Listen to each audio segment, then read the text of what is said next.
Je m'appelle Thomas Carly-Charlier, ça fait maintenant 5 ans que je tatoue et je suis situé à Clermont-Ferrand, en Auvergne.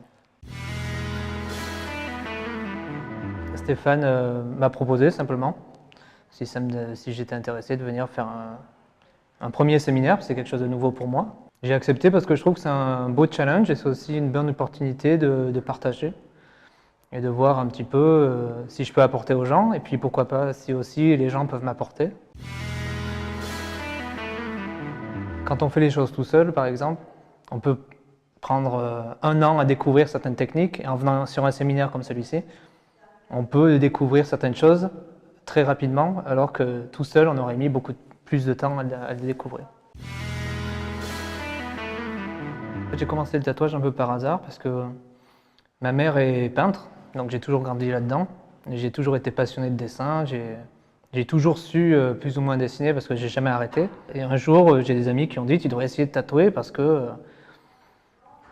voilà, tu dessines très très bien et puis tu es tatoué, tu vois, t'aimes ça, tu devrais simplement te lancer. J'ai acheté un petit kit pas très cher sur internet et puis j'ai commencé à tatouer des bananes, des pommes. Et comme tout le monde, je suis arrivé à un moment où j'ai eu un mur devant moi, je ne pouvais plus progresser plus ou moins tout seul et c'est là où j'ai eu la chance de rencontrer Stéphane.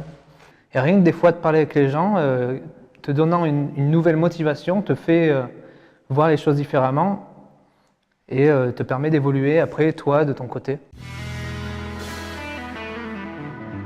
Le tatouage, c'est pas juste de l'art, le tatouage c'est une technique avant tout.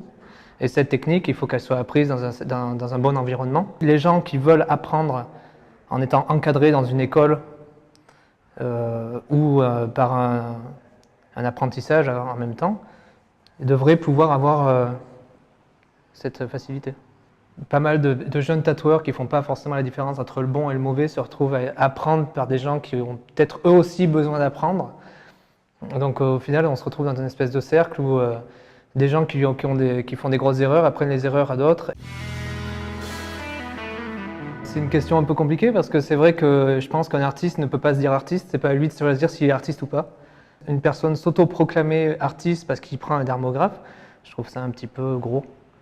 Je pense que être artiste, c'est un peu l'apogée d'une vie pour quelqu'un qui fait un métier artisanal artistique. C'est-à-dire que je pense qu'on peut peut-être se dire artiste à la fin de sa vie quand on a vraiment dévoué toute sa vie à un artisanat ou un art.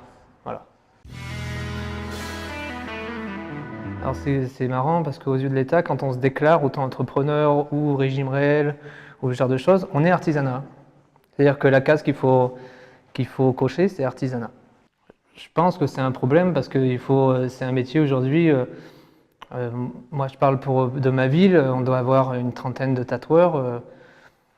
Enfin, c'est un métier maintenant, c'est plus quelque chose de marginal. Donc, il faut que ce soit encadré. Il faut qu'il